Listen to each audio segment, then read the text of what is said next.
श्री हरि विष्णु की जय। आप सभी को सटतिला एकादशी की हार्दिक शुभकामनाएं। माघ मास की कृष्ण पक्ष की एकादशी तिथि को मनाई जाने वाली सटतिला एकादशी व्रत के नाम से जाना जाता है।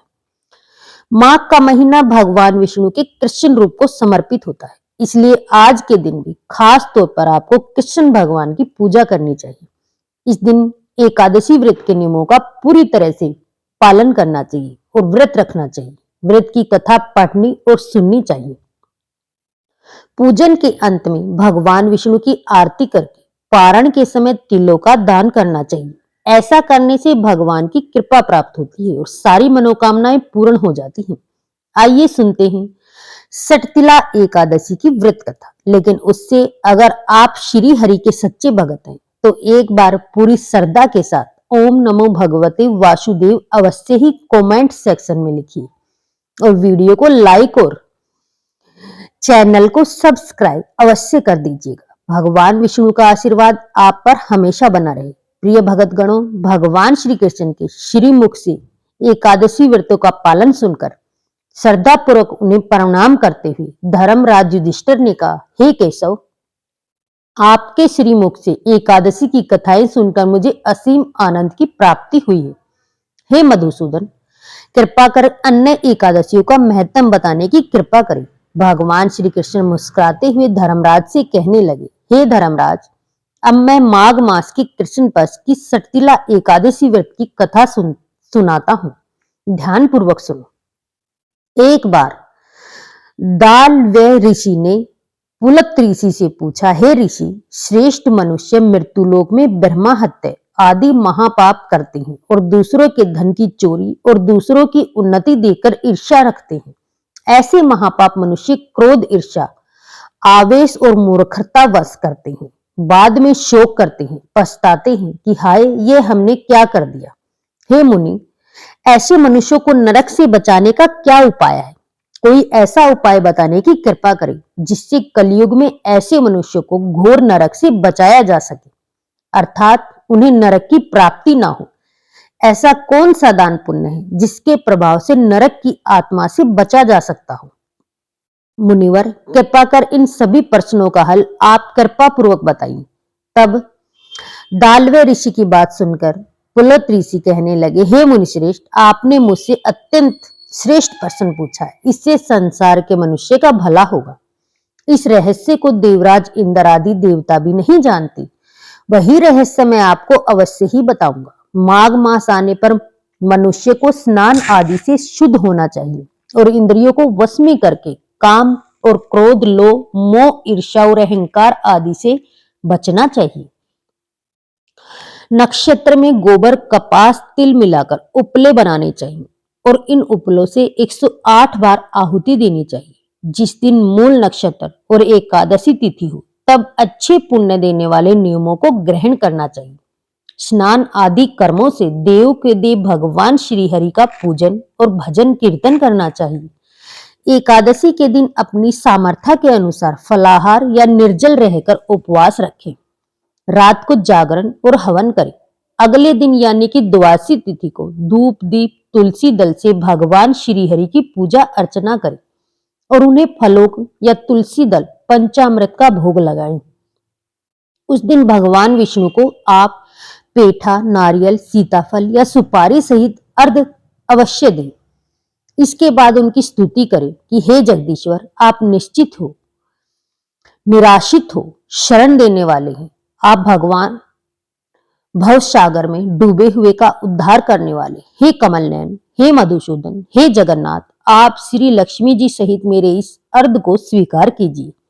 इसके बाद ब्राह्मण देवता को आप अपने सामर्थ्य के अनुसार तिलों से भरा हुआ घड़ा और वस्त्र दान, दक्षिणा, भोजन इत्यादि जरूर दे। अगर संभव हो तो ब्राह्मणों को गुड़ और तिल का दान करना चाहिए। इस प्रकार मनुष्य जितने तिलों का दान करता है उतने ही सहस्त्र वर्ष स्वर्ग में वास करता है। इस दिन तिलों का इन 3 प्रकार से प्रयोग अवश्य करना चाहिए। तिल से स्नान, तिल का उपटन, तिलोदना, तिल का हवन, तिल का भोजन और तिलों का दान। इस प्रकार 6 रूपों में तिलों का प्रयोग सटतिला एकादशी कहलाती है। इससे अनेक प्रकार के पाप नष्ट हो जाते हैं ऐसा कहकर उन्होंने कहा, अब मैं एकादशी की कथा सुनाता हूँ। एक बार नारद जी ने भगवान श्री हरि सटतिला एकादशी का महत्व पूछा। हे प्रभु, आप मेरा प्रणाम स्वीकार करें। नारायण प्रभु, सटतिला एकादशी के उपवास का क्या पुण्य प्राप्त होता है, उसकी क्या कथा है, कृपा कर मुझसे कहिए। नारद जी की प्रार्थना सुनकर भगवान श्री हरि कहने लगे, हे नारद, मैं तुम्हें प्रत्यक्ष देखा तीव्रता सुनाता हूं, ध्यान पूर्वक सुने। बहुत पहले मृत्युलोक में एक ब्राह्मणी रहती थी। वह सदा व्रत उपवास किया करती थी। एक बार में 1 महीने तक उपवास करती रही, जिससे उसका शरीर बहुत दुर्बल हो गया। वह अत्यंत बुद्धिमान थी, फिर भी उसने कभी देवताओं और ब्राह्मणों के नियमित अन्न आदि का दान नहीं किया। मैंने चिंतन किया, इस ब्राह्मणी ने उपवास आदि से अपना शरीर तो पवित्र कर लिया है, पर इसको बैकुंठ लोक भी प्राप्त हो जाएगा, किंतु इसने कभी अन्न दान नहीं किया। अन्न के बिना जीव की तृप्ति होना कठिन है। ऐसा चिंतन कर मैं मृत्युलोक में गया और उस ब्राह्मणी से अन्न की भिक्षा मांगी। इस पर ब्राह्मणी कहने लगी, हे योगीराज, आप यहाँ किस लिए पधारी हैं? तो मैंने कहा, हे देवी, मुझे भिक्षा दीजिए। इस पर उसने मुझे एक मिट्टी का टुकड़ा उठाकर दे दिया। मैं उस मिट्टी के टुकड़े अर्थात पिंड को लेकर ही स्वर्ग को लौट आया। कुछ समय बीतने पर वह ब्राह्मणी शरीर त्याग कर स्वर्ग लोक आई। मिट्टी के पिंड के प्रभाव से उसे उस जगह एक आम वृक्ष सहित कुटिया मिल गई, किंतु उसने अपने उस कुटिया अर्थात उस घर को अन्य सभी देवताओं से खाली पाया, जिससे वह घबराकर मेरे पास आई और बोली, प्रभु, मैंने तो अनेकों व्रत आदि से सदा आपका पूजन किया, किंतु फिर भी मेरा घर अन्य वस्तु से खाली है, इसका क्या कारण? तब मैंने उससे कहा, हे ब्राह्मणी, तो आपने घर जाओ और जब देव स्त्रियां तुमसे देखने आए तब तुम उनसे तिला एकादशी व्रत का महत्व और उसका विधान पूछना। जब तक वह ना बताएं तब तक द्वार मत खोलना। प्रभु के ऐसे वचन सुनकर वह अपने घर गई और जब देव स्त्रियां आई और उसे द्वार खोलने के लिए कहने लगी तो ब्राह्मणी ने कहा, अगर आप मुझे देखने आई हो तो पहले मुझे सटतिला एकादशी का महात्म बताइए। तब उनमें से एक देव स्त्री ने कहा, यदि तुम्हारी ऐसी इच्छा है तो ध्यान पूर्वक सुनो, मैं तुम्हें एकादशी व्रत का महात्म का विधान बताती हूँ। जब वह देव स्त्री ने सटतिला एकादशी का महात्म सुना तब वह ब्राह्मणी ने उस द्वार खोल दिया। देव स्त्रियों ने ब्राह्मणी को सभी स्त्रियों से अलग पाया। उस ब्राह्मणी ने स्त्रियों के कहे अनुसार फिर सटतिला एकादशी का उपवास किया, जिसके पुण्य और प्रभाव से उसका घर भी धन धान्य से भर गया।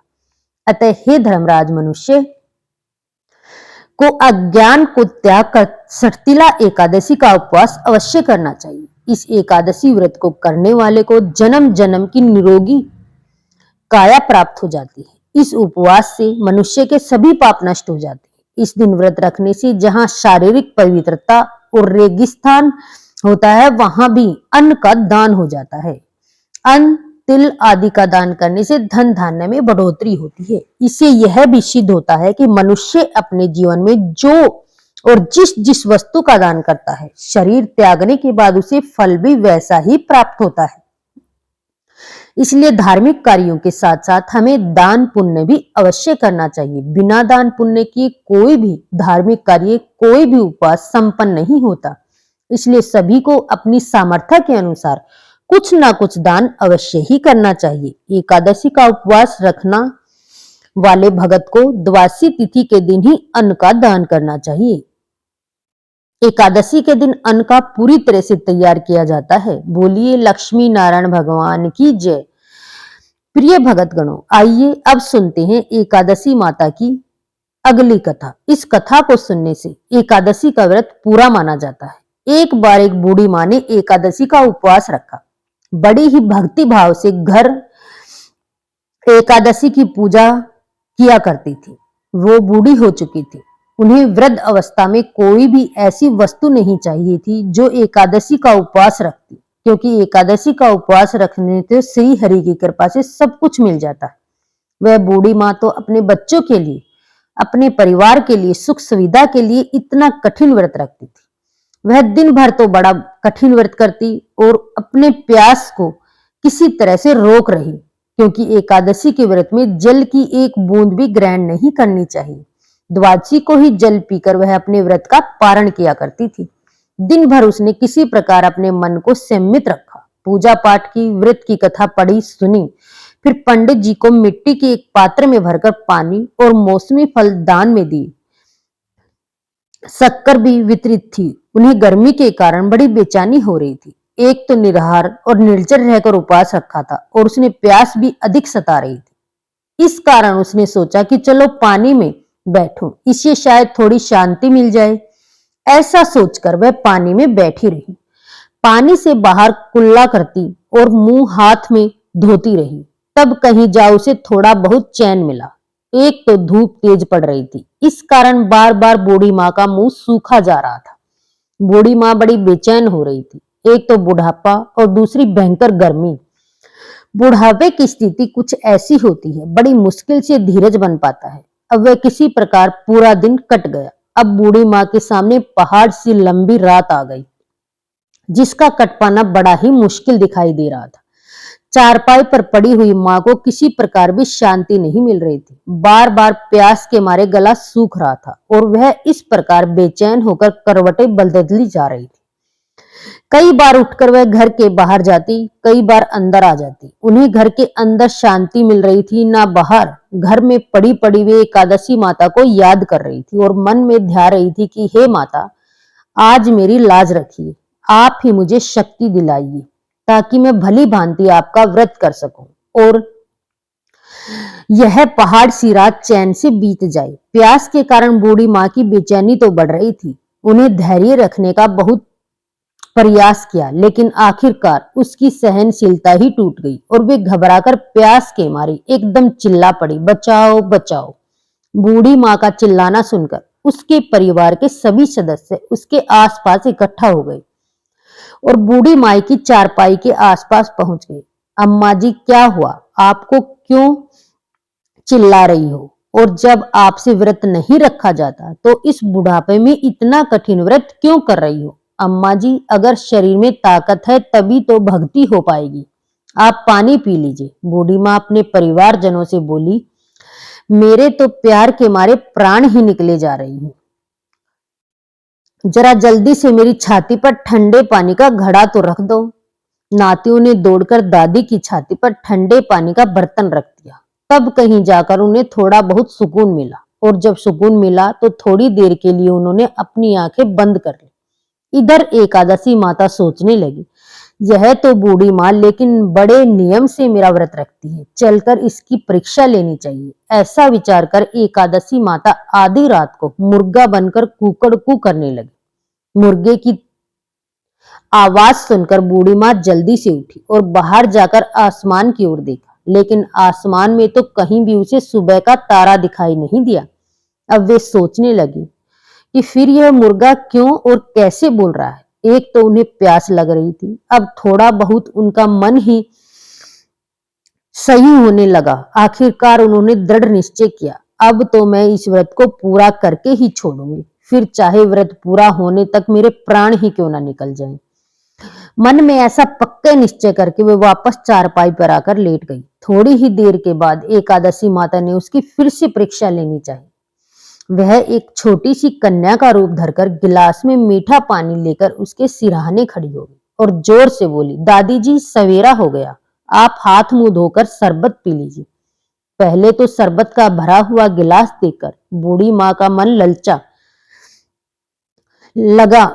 ललचने लगा। प्यास के मारे गला सूख रहा था, किंतु अचानक उसको याद आया कि उसका तो एकादशी का उपवास। फिर उन्होंने सोचा कि अभी तक किसी भी तरह से शरबत नहीं पी सकती। फिर वह चुपचाप वापस अपनी चारपाई पर लेट गई। तभी उन्हें आंख लगी और उन्हें एहसास हुआ कि मानो किसी ने उसे पानी से भरे हुए कुएं में पटक दिया हो। बहुत देर तक वह कुएं में हाथ पांव चलाती रही, लेकिन इस बीच उन्होंने अपने मुंह में पानी की एक बूंद भी नहीं जाने दी, क्योंकि उसका एकादशी का उपवास जो था और वह पक्के निश्चय के साथ अपना व्रत पालन करती रही। थोड़ी ही देर में ऐसा लगा मानो सामने जैसे आग जल रही हो। आग के कारण बड़ी भारी गर्मी लगने लगी। प्यास के मारे उसके प्राण निकलने लगे, लेकिन इतना सब होने के बाद भी बूढ़ी माँ ने पानी की एक बूंद भी नहीं पी। वह तो बस चारपाई पर बैठी बैठी एकादशी माता का ध्यान करती रही। सवेरा होने में कुछ ही समय है, यह जानकर बड़ी तसल्ली के साथ इधर उधर घूमने लगी। एकादशी माता अब तक यह बात अच्छी तरह से समझ गई कि इस बूढ़ी माँ को किसी भी प्रकार से अपने व्रत नहीं तोड़ा, इसके सत्य व्रत को भली भांति समझती थी। अब सवेरा हो गया तो बूढ़ी माँ ने स्नान किया, भगवान श्री हरि का पूजन किया, फिर एकादशी माता की कथा सुनी, ब्राह्मणों को दक्षिणा देकर भोजन कराया, तो कहीं जाकर उन्होंने जल ग्रहण किया। कन्याओं को भोजन कराने के बाद बूढ़ी माँ ने स्वयं भोजन किया। उसके प्रभाव से बूढ़ी अम्मा की आयु में वृद्धि हो गई और उसके का घर परिवार हरा भरा हो गया। अब उसके घर में किसी भी चीज की कोई अभाव नहीं रहा था। उसका इस हर प्रकार से साधनों से भर गया। नाती नातिन ने उसका घर पर गया और उसकी उसी दिन से 12 महीने की एकादशी का व्रत करने लगी। एकादशी माता के व्रत के पुण्य के प्रभाव से संसार में हर प्रकार के सुख भोग कर बूढ़ी माँ अंत में भगवान विष्णु के धाम चली गई। एकादशी माता ने और बूढ़ी माँ को उसके परिवार को हरा भरा किया। वैसे ही एकादशी माता हम सभी की मनोकामना पूर्ण कीजिए। प्रेम से बोलिए श्री हरि विष्णु की जय। प्रेम से बोलिए राधे कृष्ण भगवान की जय। आइए सुनते हैं तुलसी माता की संपूर्ण कथा। सावर्णी मुनि की पुत्री तुलसी अपूर्व सुंदरी थी। उनकी इच्छा थी कि उनका विवाह भगवान नारायण के साथ हो। उनके लिए उन्होंने नारायण पर्वत की घाटी में स्थित बद्री वन में घोर तपस्या की। दीर्घ काल तक तपस्या करने के उपरांत ब्रह्मा जी ने प्रसन्न होकर दर्शन दिया और वर मांगने को कहा। तुलसी जी ने कहा, हे सृष्टिकर्ता ब्रह्मदेव, आप अंतर्यामी हैं और सबके मन की बात जानते हैं, फिर भी मैं आपकी अपनी इच्छा आपसे बताती हूँ। मैं चाहती हूँ कि भगवान श्री नारायण मुझे पति रूप में मिले। ब्रह्मा जी ने कहा, तुम्हारा अभिष्ट तुम्हें अवश्य मिलेगा। अपने पूर्व जन्म में किसी अपराध के कारण तुम्हें श्राप मिला है। इसी प्रकार भगवान श्री नारायण के एक पारदर्शन को भी दानव कुल में जन्म लेने का श्राप मिला है।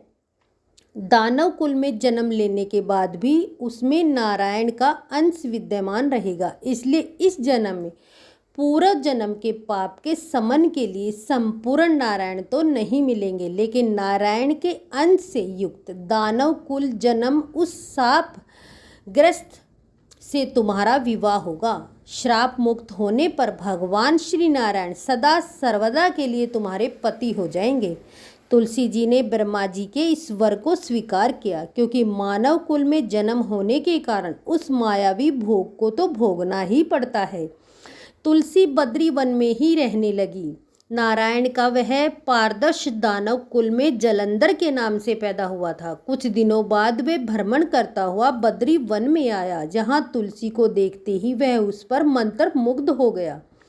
तुलसी के सामने उसने अपने विवाह का प्रस्ताव रखा। इतने में ही वहाँ ब्रह्मा जी आ गए और तुलसी से कहा, तुलसी, जलंधर को देखो, कैसा देव के समान उसका स्वरूप है। दानव कुल में जन्म लेने के बाद भी लगता है जैसे इसके शरीर में नारायण का वास हो।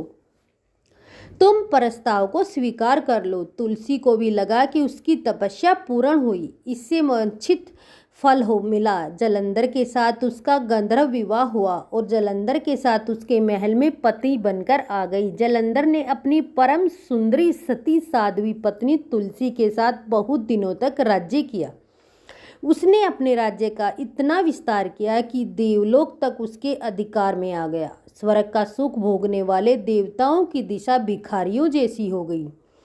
जलंधर किसी को कष्ट नहीं देता था, परंतु अधिकार और राज्य छिन जाने से सारे देवता मिलकर ब्रह्मा, विष्णु और शिव जी की सभा में गई तथा अपनी विपत्ति सुनाई। ब्रह्मा जी ने कहा, तुलसी परम साध्वी है और उसका विवाह जलंधर से मैंने ही कराया था। जलंधर को तब तक नहीं हराया जा सकता या मारा जा सकता जब तक कि तुलसी को छला ना जाए। भगवान श्री हरि विष्णु ने कहा, जलंधर, पूर्व जन्म में मेरा ही रूप था। श्राप के कारण उसे दैत्य कुल में जन्म लेना पड़ा। इस जन्म में भी मेरा अंश उसमें व्याप्त है। साथ ही तुलसी के पतिव्रत धर्म से वह अजय है। फिर देवताओं की सहमति से भगवान शिव ने जलंधर के पास संदेश भेजा कि या तो वह देवताओं को राज्य लौटा दे या फिर उनसे युद्ध करे। जलंधर भगवान शंकर के पास पहुंचा और उसने कहा, हे भोलेनाथ, आप तो देवों के देव महादेव हैं। आपके लिए देवताओं का पक्ष लेना उचित नहीं। राज्य बढ़ाना तो हर राजा का कर्तव्य है और मैं किसी को दुखी नहीं कर सकता हूँ। देवताओं से कहिए कि वे मेरी प्रजा बनकर रहे। महादेव, मैंने आपका कोई भी अपमान नहीं किया। हमारा आपका युद्ध शोभा नहीं देता। अगर आप हार गए तो बेड़ी लज्जा की बात होगी। मैं हार गया तो आपकी कीर्ति बहुत अधिक नहीं बढ़ेगी। जलंधर की बात सुनकर भगवान शंकर हंसने लगे, क्योंकि वो तो देवों के देव महादेव हैं। वे सब रहस्य समझते थे। तुलसी और जलंधर के पूर्व जन्म के श्राप की अवधि लगभग पूरी हो चुकी थी। फिर शंकर जी बोले, इसमें कीर्ति और लज्जा की बात ही नहीं है। तुम देव को राज्य लौटाकर उन्हें उनके पद पर प्रतिष्ठित होने दो। युद्ध से बचने का यही उपाय है। जलंधर ने कहा, मैंने युद्ध के बल से देवलोक को जीता है। कोई उसे युद्ध के द्वारा ही वापस ले सकता है। यह मेरा अंतिम उत्तर है और अब मैं जा रहा हूँ। ऐसा कहकर जलंधर चला गया। उसने अपनी पत्नी तुलसी को सारी बात बताई और कहा, कर्म भोग सब काल सूत्र में बंधा है। जीवन में हर्ष, शोक, भय, दुख, सुख, मंगल, अमंगल काल के अधीन है। हम तो केवल निमित्त हैं। संभव है भगवान शिव देव का पक्ष लेकर मुझसे युद्ध करे। तुम चिंता मत करना, तुम्हारा सती तेज मेरी रक्षा करेगा। दूसरे दिन भगवान शंकर के नेतृत्व में देवताओं ने युद्ध छेड़ दिया। जलंधर ने भीषण बाणों की वर्षा कर उसका वेग रोका। उसके प्रहार से देवता डगमगाने लगे। उसने दानवी शक्ति का प्रयोग कर मायावी युद्ध आरंभ किया। युद्ध स्थल पर वह किसी को भी दिखाई नहीं देता था, पर उसके अस्त्र शस्त्र प्रहार कर देवों को घायल कर रहे थे। देवगण अपने अस्त्र चलाएं तो किस प्रकार चलाएं, क्योंकि कोई शत्रु सामने था ही नहीं। कई दिनों तक इस तरह भयंकर युद्ध चला और जलंधर पराजित नहीं हुआ। तब भगवान शिव ने विष्णु से कहा कि कुछ तो उपाय करो, अन्यथा मेरा तो सारा यश मिट्टी में मिल जाएगा। विष्णु जी ने सोचा, बल से तो जलंधर को हराया नहीं जा सकता, इसलिए छल का सहारा लेना पड़ेगा। उन्होंने तुरंत अपना स्वरूप जलंधर जैसा बनाया और अस्त्र शस्त्र से सुसज्जित हो तुलसी जी के पास पहुंच गए और बोले, प्रिय, मैं युद्ध जीत गया। सारे देवता भगवान शंकर समेत मुझसे हार गए। इस खुशी में आओ, मैं तुम्हें अपने अंग से लगा लूं। पति को प्रत्यक्ष खड़ा देख तथा विजय का समाचार सुन वह दौड़कर मायावी जलंधर के गले से लिपट गई। इस प्रकार पति पत्नी दोनों ने आलिंगन को खूब खुशी मनाई। पर पुरुष के साथ इस प्रकार के व्यवहार से उसका सतीत्व तेज नष्ट हो गया। उसका सती तेज जो जलंधर की कवच के रूप में रक्षा कर रहा था, वह कवच नष्ट हो गया और जलंधर शक्तिहीन हो गया। यह जानते ही भगवान शंकर ने उस पर अपने त्रिशूल से प्रहार किया। त्रिशूल के लगते ही जलंधर जलकर भस्म हो गया। जब भगवान विष्णु को पता चला कि जलंधर मर गया तो भगवान विष्णु अपने असली रूप में आ गए। सामने अपने पति जलंधर के स्थान पर भगवान विष्णु को खड़ा देख तुलसी बहुत विस्मित हुई। उसको लगा कि स्वयं नारायण ने उसके साथ छल किया है। क्रोध में आकर तुलसी जी ने श्राप दिया और भगवान विष्णु से कहने लगी, एक सती स्त्री का सतीत्व भंग करने के अपराध में तुम हृदयहीन पत्थर हो जाओ। विष्णु जी ने तुलसी के श्राप को सिरोधैर्य कर कहा, हे देवी, तुम्हारे तथा जलंधर के कल्याण के लिए मुझे ऐसा करना पड़ा। तुम दोनों को श्राप मुक्त करना था। तुम भी अब अपना शरीर त्याग कर तुलसी बिरवा के रूप में जन्म लोगी और मेरी पूजा तुलसी दल से होगी। मैं शालिग्राम पत्थर बनूंगा और मेरे शीश पर तुम आदर से विराजमान होगी। तुम्हारे पति की हड्डियों के चूर से शंख की उत्पत्ति होगी। वह उस शंख ध्वनि से देवताओं तथा मेरी पूजा आराधना होगी। जहाँ शंख ध्वनि होगी वहाँ मंगल में विराजमान रहूँगा। तुमने पूर्व जन्म में बद्री वन में मुझे पाने के लिए बड़ी तपस्या की थी। अब अगले जन्म में नारायण के रूप में बद्रीनाथ वन में स्थापित होऊंगा और मेरी पूजा अर्चना फल फूल से ना होकर तुम्हारी तुलसी दल से होगी। हे तुलसी, तुम मेरे शीश पर विराजमान होकर मुझसे भी ऊंचा पद प्राप्त करोगी। बोलिए श्री लक्ष्मी नारायण की जय। बोलिए श्री तुलसी जी शालिग्राम जी की जय। अब सुनते हैं तुलसी माता की दूसरी कथा। एक बार माता तुलसी ने भगवान विष्णु जी से पूछा, हे स्वामी, तुलसी के पास दीपक जलाने का क्या महत्व है और रोज शाम को तुलसी के पास दीपक क्यों जलाया जाता है? इससे मनुष्य को कौन सा फल प्राप्त होता है? तुलसी के पास दीपक जलाने की विधि क्या है तथा दीपक जलाते समय कौन से मंत्र का उच्चारण करना चाहिए? कृपा कर आप मुझे विस्तार से बताएं। तब भगवान विष्णु जी कहते हैं, हे देवी, आज आपने समस्त मानव जाति के कल्याण के लिए बहुत ही महत्वपूर्ण प्रश्न किया है। आपके इस प्रश्न का उत्तर देने से पूर्व मैं आपको एक प्राचीन कथा सुनाता हूँ, जिससे आपको सभी प्रश्नों के उत्तर मिल जाएंगे। इसलिए आप इस कथा को ध्यानपूर्वक सुनिए। इस कथा को ध्यान से पूरा सुनने मात्र से ही मनुष्य को 100 वर्षों तक तुलसी के पास दीपक जलाने का पुण्य फल प्राप्त होता है। फिर माता लक्ष्मी कहती है, हे स्वामी, मैं इस कथा को सुनने के लिए उत्सुक हूँ। कृपया आप इस कथा को सुनाना प्रारंभ कीजिए। तब भगवान विष्णु माता तुलसी को कथा सुनाने लगते हैं और कहते हैं, हे देवी, पूर्व काल की बात है। दक्षिण दिशा में तुंगभद्रा नाम की एक बहुत बड़ी नदी है। इस नदी के किनारे पर हरिहरपुर नाम का एक अत्यंत सुंदर नगर बसा हुआ था। उसी नगर में काशी नाम के एक ब्राह्मण निवास करते थे। वे अत्यंत गुणवान, चरित्रवान, धैर्य, कार्य करने वाले तथा वेदों के मार्ग पर चलने वाले थे। उन्होंने समस्त शास्त्रों का अध्ययन किया था। उस ब्राह्मण की एक पत्नी थी जिसे लोग दुराचारणी कहकर पुकारते थे, क्योंकि उसके कर्म ही उसके नाम के अनुसार थे। वह सदैव ही अपने पति को अपमानित करती थी और वह अपने पति के लिए कुवाच्य कहलाती थी। इतना ही नहीं, वह अपने पति को भयंकर दुख देती थी। पति के लिए कभी भोजन नहीं बनाती थी। उसने अपने पति के साथ कभी शयन नहीं किया, कभी उसके साथ प्रेम से व्यवहार नहीं किया। पति के मित्र या परिवार के लोग घर पर आते तो वह स्त्री उनको अपमानित करके भगा दिया करती थी और स्वयं काम भाव से उन्मत्त होकर निरंतर एवं वैभवचारिणी स्त्रियों के साथ घूमा करती थी। उसका मन पति को छोड़कर पराये पुरुषों में लगा रहता था। उसने कभी अपने पति से प्रेम से बात नहीं की, किंतु पराये पुरुषों के संग बैठकर बातें किया करती थी। पराये पुरुषों को मोहित करने के लिए सज धज कर गाँव में घूमने जाया करती थी। कभी कभी वह वन में किसी वृक्ष के नीचे खड़ी होकर सुंदर पुरुषों की राह देखने लगती और कभी दुष्ट पुरुष को मोहित करके उसके संग भोग विलास किया करती थी। एक दिन वह दुराचारणी स्त्री वन में जाकर एक वृक्ष के नीचे खड़ी हो गई। उसका चित्त काम से भरा हुआ था। वह किसी सुंदर कामी पुरुष की राह देख रही थी, किंतु बहुत समय निकलने के बाद भी उस स्थान पर कोई पुरुष नहीं आया। इसलिए वह अत्यंत दुखी हो गई और प्रियतम की खोज में इधर उधर देखने लगी। उस दिन उसका सारा परिश्रम व्यर्थ हो गया, क्योंकि उस दिन वहाँ से कोई राहगीर ही नहीं गुजरा। वहाँ पर खड़ी होकर वह नाना प्रकार की बातें कहकर विलाप करने लगी कि आज तो इस मार्ग में कोई भी पुरुष नहीं आया। अब मैं कैसे अपने काम वासना को शांत करूं? वह जोर जोर से विलाप करने लगी। हे देवी, उसी जंगल में एक भयानक बाघ निवास करता था।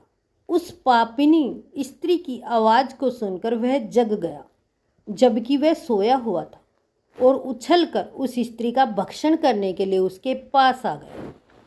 उस भयंकर बाघ को देखकर उस स्त्री के पसीने छूटने लगे और वह भय से थर थर कांपने लगी। वह स्त्री कुछ करती, इतने में ही उस बाघ ने अपने पंजे से उसे घायल कर दिया और वह स्त्री धरती पर गिर पड़ी। धरती पर गिरते ही स्त्री चिल्लाते हुए बोली, अरे बाघ, तू किस लिए यहाँ पर आया है? मुझे क्यों मार रहा है? तू मुझे छोड़ दे, मेरा भक्षण करके तुझे क्या मिलेगा? उस स्त्री की इस अज्ञात पूर्वक बात को सुनकर वह भयानक बाघ क्षण भर के लिए रुक गया और मनुष्य आवाज में हंसते हुए बोला, हे दुष्टा, आज विधाता ने मुझे तेरा ग्रास नियुक्त किया है। तुझ जैसे दुष्ट स्त्री का भक्षण करना ही मेरा काम है, तभी मुझे इस शरीर से मुक्ति मिलेगी। वह स्त्री कहने लगी, हे बाघ, तुम कौन हो? मुझे सच सच बताओ, तुम्हें किस कारण से बाघ की योनि में जन्म लेना पड़ा और तुम मुझ जैसी स्त्री का भक्षण क्यों करते हो? पहले मुझे सारी बात बताओ, फिर मेरा भक्षण करो। फिर बाघ कहने लगा, हे पापिनी, मैं तुम्हें पूर्व जन्म का वृत्तांत सुनाता हूँ कि किस कारण से मुझे बाघ बनना पड़ा। और पूर्व जन्म में दक्षिण देश में एक नदी थी और उस नदी के तट पर एक नगरी बसी हुई थी। उस नगरी में मैं भी निवास करता था। मैं एक ब्राह्मण का पुत्र था और नदी के किनारे बैठकर यज्ञ आदि कार्य किया करता था। मैंने उस जन्म में अनेकों पापियों के लिए यज्ञ किया, उन पापियों के घर का भोजन किया। मैंने धन के लालच में अनेक पापियों के लिए कार्य भी किए। जिन वस्तुओं का दान ब्राह्मणों को नहीं लेना चाहिए, उन वस्तुओं का दान भी मैं ग्रहण किया करता और दूसरों से धन लेता था, लेकिन कभी वापस नहीं करता था। इस प्रकार से पाप करते हुए मुझे बहुत वर्ष बीत गए और मैं बूढ़ा हो गया।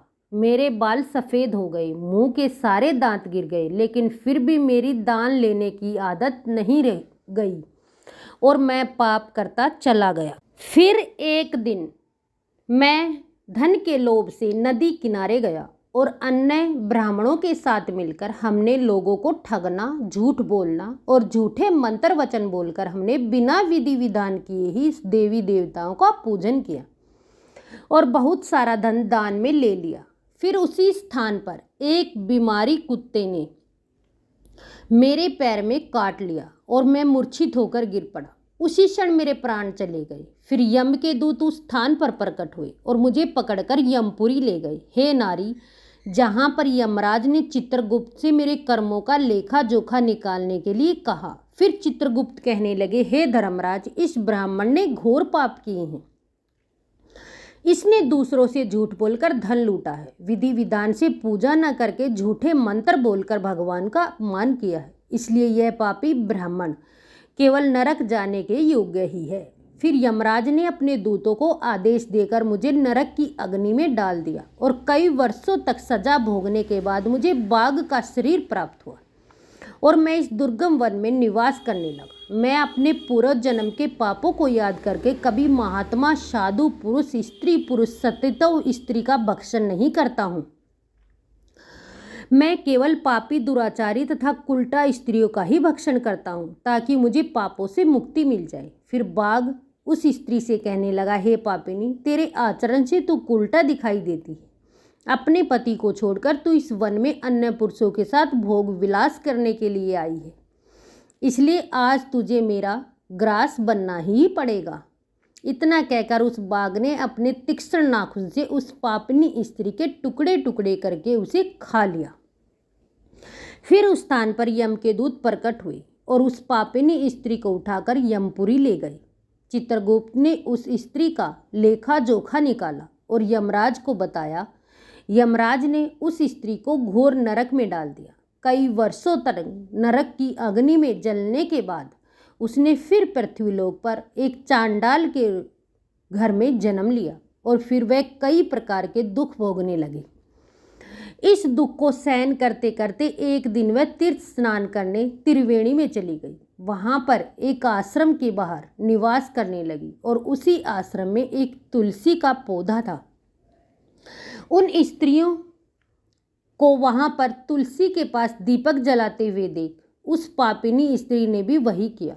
उसने तुलसी के पौधे के पास एक दीपक जला दिया। फिर उसी रात हृदयघात से उसकी मृत्यु हो गई और यमराज के दूत उसे ले जाने के लिए फिर से प्रकट हुए।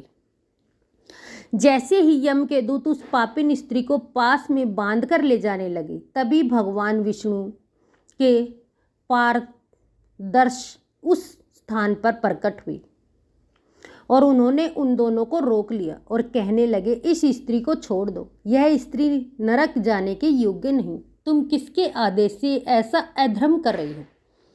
तब उन यमदूतों ने कहा, हम यमराज के आदेश से इसे ले जाने के लिए आए हैं, किंतु आप मुझे किस कारण से रोक रहे हैं? यह स्त्री अत्यंत पापी है। तब भगवान विष्णु के पारदर्शी कहने के लिए उस स्त्री को, विष्णु भगत, यह नरक जाने के योग्य नहीं, इतने संध्या के साथ तुलसी के पास दीपक जलाया था, इसी कारण इसे समस्त पाप नष्ट हो गए, इसलिए अब इस नरक जाने के योग्य नहीं, यह स्वर्ग जाने की अधिकारी बन चुकी है। पार्षदों की बात सुनकर यमदूतों ने उस स्त्री को उसी स्थान पर छोड़ दिया और यमलोक लौट गई। वहां जाकर उन्होंने यमराज को सारा वृत्तांत सुना दिया। फिर भगवान विष्णु के पार्षदों उस स्त्री को दिव्य विमान में बिठाकर स्वर्ग को ले गए। भगवान विष्णु कहते हैं, हे देवी, इस प्रकार से तुलसी के पास केवल दीपक जलाने मात्र से ही मनुष्य के समस्त पाप नष्ट हो जाते हैं। जो स्त्री नित्य शाम को तुलसी के पास दीपक जलाती है वह सौभाग्यशाली बनती है, उसके पूर्व जन्मों के सभी पाप और ताप नष्ट हो जाते हैं, उसे सुख समृद्धि की प्राप्ति होती है। भगवान विष्णु कहते हैं, हे देवी, हजारों अमृत के घड़ों से नहलाने पर भी श्री हरि विष्णु को उतनी तृप्ति नहीं होती जितनी मनुष्य के द्वारा तुलसी का एक पत्ता चढ़ाने से प्राप्त होती है। 1000 गोदान से मानव को जो फल प्राप्त होता है वही फल तुलसी पत्र के दान से प्राप्त होता है। जो मनुष्य के समय अपने मुख में तुलसी पत्र का जल पाता है वह संपूर्ण पापों से मुक्त होकर भगवान श्री हरि विष्णु के धाम को जाता है। हिंदू धर्म में तुलसी के पौधे का महत्व सबसे अधिक है, क्योंकि इनकी सबसे पहले पूजा भगवान विष्णु ने की थी। भगवान विष्णु आगे माता देवी लक्ष्मी से कहते हैं, जिस प्रकार आपसे बैकुंठ को ऐश्वर्य प्राप्त होता है, उसी प्रकार से बैकुंठ में तुलसी के कारण ही पतिव्रता और पवित्रता प्राप्त होती है। पृथ्वी लोक पर जिस स्थान पर तुलसी का पौधा होता है उस स्थान पर कभी बुराई का वास नहीं होता। ऐसा स्थान सबसे अधिक पवित्र होगा। इसी कारण से हमें हमारे घर में तुलसी का पौधा अवश्य लगाना चाहिए। इस प्रकार से भगवान विष्णु ने तुलसी के पास दिया जलाने का महत्व बताया है। तो प्रेम से बोलिए श्री लक्ष्मी नारायण भगवान की जय। बोलिए श्री तुलसी शालिग्राम भगवान की जय। अब सुनते हैं एकादशी की पावन आरती। ओम जय एकादशी माता मैया, जय जय एकादशी माता। विष्णु पूजा व्रत को धारण कर, विष्णु पूजा व्रत को धारण कर, शक्ति मुक्ति पाता। ओम जय एकादशी माता, तेरे नाम गिनाऊं देवी, भगति प्रदान करणी, गण गौरव की देनी, माता शास्त्रों में वर्णी। ओम जय एकादशी माता। मार्गशीर्ष के कृष्ण पक्ष की उत्पन्न विषवतारणी जन्मी, शुक्ल पक्ष में हुई मोक्षदा मुक्तिदाता बन आई। ओम जय एकादशी माता। पौष के कृष्ण पक्ष की सफला नामक है, शुक्ल पक्ष में हुए पुत्र दा आनंद अधिक रहे। ओम जय एकादशी माता। नाम सट तिला माघ मास में कृष्ण पक्ष आवे, शुक्ल पक्ष में जया कहावे, विजय सदा पावे। ओम जय एकादशी माता। विजया फागुन कृष्ण पक्ष में शुक्ला आमल की, पाप मोचनी कृष्ण पक्ष में चैत महाबली की। ओम जय एकादशी माता। चैत्र शुक्ल में नाम काम धन देने वाली, नाम वरुथनी कृष्ण पक्ष में वसाक माँ वाली। ओम जय एकादशी माता शुक्ल पक्ष में होए मोहिनी अपरा जेठ कृष्ण पक्षी नाम निर्जला सब सुख करणी शुक्ल पक्ष रखी। ओम जय एकादशी माता योगिनी नाम आषाढ़ में जानो कृष्ण पक्ष करणी। देवशैनी नाम कहायो शुक्ल पक्ष धरणी। ओम जय एकादशी माता कामिका श्रावण मास में आवे कृष्ण पक्ष कहिए। श्रावण शुक्ला होए पवित्रा आनंद से रहिए। ओम जय एकादशी माता अजा भाद्रपद कृष्ण पक्ष की परिवर्तनी शुक्ला। इंदिरा अश्विन कृष्ण पक्ष में व्रत से भव सागर निकला। ओम जय एकादशी माता पापा कुंचा है शुक्ल पक्ष में आप हरण हारी। रमा मास कार्तिक में आवे सुखदायक भारी। ओम जय एकादशी माता देवथानी शुक्ल पक्ष की दुख नाशक मैया। पावन मास में करो विनती पार करो नैया। ओम जय एकादशी माता परमा कृष्ण पक्ष में होती जन मंगल करणी। शुक्ल मास में होए पंगनी दुख दरिदर हरणी। ओम जय एकादशी माता जो कोई आरती एकादशी की भगति सहित गावे जन गुरदिता स्वर्ग का वासा निश्चय फल पावे। ओम जय एकादशी माता ओम जय एकादशी माता मैया जय जय एकादशी माता। विष्णु पूजा व्रत को धारण कर विष्णु पूजा व्रत को धारण कर शक्ति मुक्ति पाता। ओम जय एकादशी माता ओम जय एकादशी माता। बोलिए एकादशी माता की जय। बोलिए विष्णु